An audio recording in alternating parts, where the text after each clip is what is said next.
So that was a less than ideal start for the Minnesota Fighting Vikings, but thank goodness it's preseason and these games don't count, and it's just like whatever. Wait, it isn't. It isn't. Wait, so you are telling me that the home game against your division rival, the one that you think is going to be your biggest threat in the division in terms of winning it, at home, like that is like quasi important.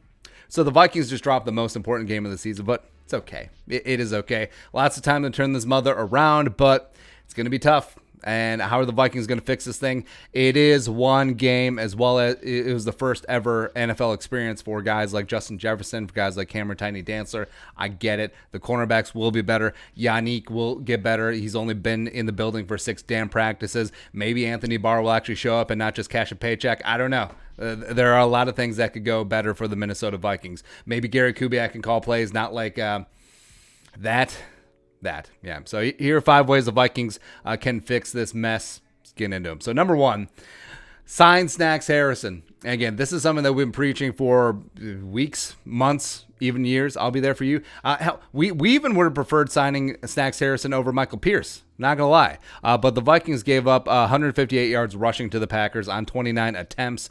Pretty robusto, 5.45 yards per carry. As well as Shamar Stephen, we said, is not a true nose tackle. Jaleel Johnson actually played pretty good. But also Armon Watts, like they can penetrate. They're not run stuffers. Vikings are missing that big body nose tackle that will keep Eric Kendricks clean. Like imagine how Eric Kendricks could perform if he actually had a competent nose tackle in front of him.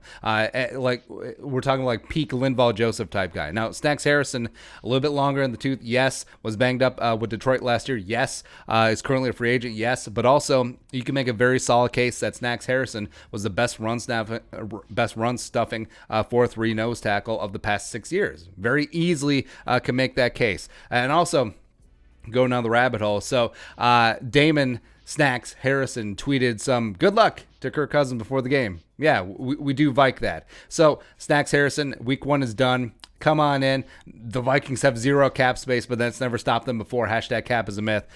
Maybe Anthony Barr can take a pay cut. That'd be kind of nice too. But either way, get it done. Next up, number 2, way that the Vikings can fix this mess. Sign an offensive guard. And again, yes, the Vikings do have $57,000 in cap space. That is not a typo. They have $57K in cap space, but they can move things around. Adam Thielen can restructure. This can restructure. Cousins can restructure. They can do a lot of things.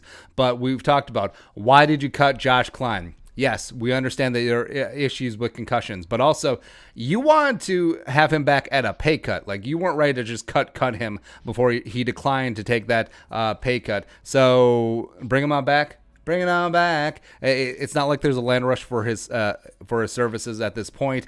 He was the most competent guard out of all 3 of the current guards that are in your sphere. So you look at Pat Elflein, you look at Dakota Dozier. I mean, Josh Collins is better than both of them, as well as look at some other guys in free agency. Look at Joshua Garnett. Look at dudes on practice squads. I do not care. Or what about Ezra Cleveland? What about the second-round pick, the highest drafted offensive lineman, the only offensive lineman for your 15-man historic draft class to make the 53, and he was a healthy game day scratch, huh? You sold us all off season long. Hey, Ezra Cleveland, even though he's only played left tackle in high school and only played left tackle in college, we're going to make him a left guard, and it's the easiest way to get him on the field. Why don't you actually let him compete? Could he do much worse? Could he? Is that? Next up. Number 3 way that the Vikings can fix this mother father. Play the edge rookies. So DJ Wanham, James Lynch were both inactive on Sunday. Play him. And James Lynch, yes, he's been working at primarily defensive tackle, worked at some edge in camp. Put him back at edge. I do not care.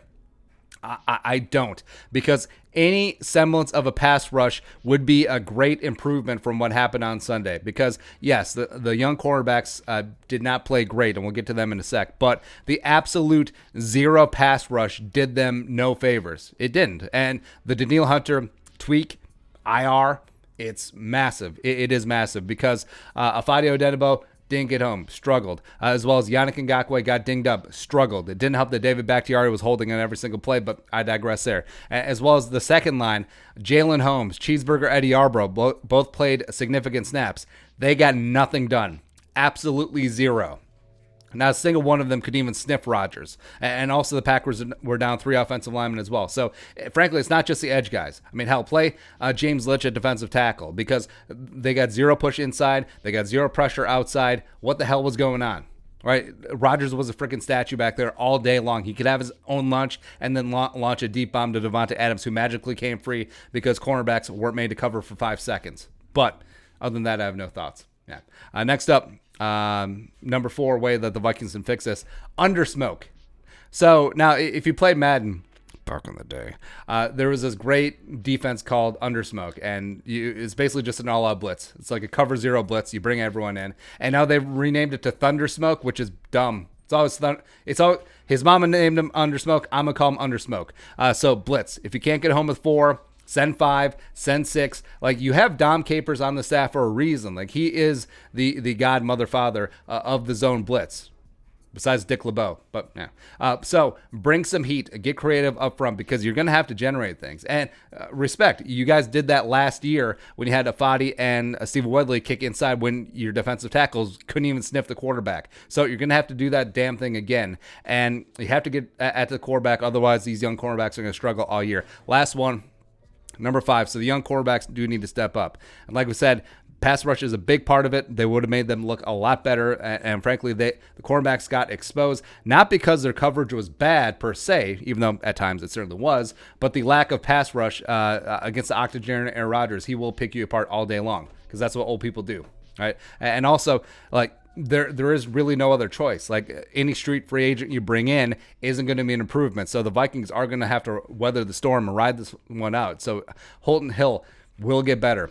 Mike Hughes will get better. Cameron Dantzler, welcome to the NFL. You will get better. Hefe Gladney, need to get him involved more. So, yes, young corners, it's going to be tough. Frankly, you do have Harrison Smith and Anthony Harris over the top, so that does help to a degree. But yeah, get to the quarterback. The cornerbacks will suddenly magically get a little bit better. They'll get a little bit more confidence out there, and this defense is still salvageable. Also, just blitz the piss out of everyone. I don't care.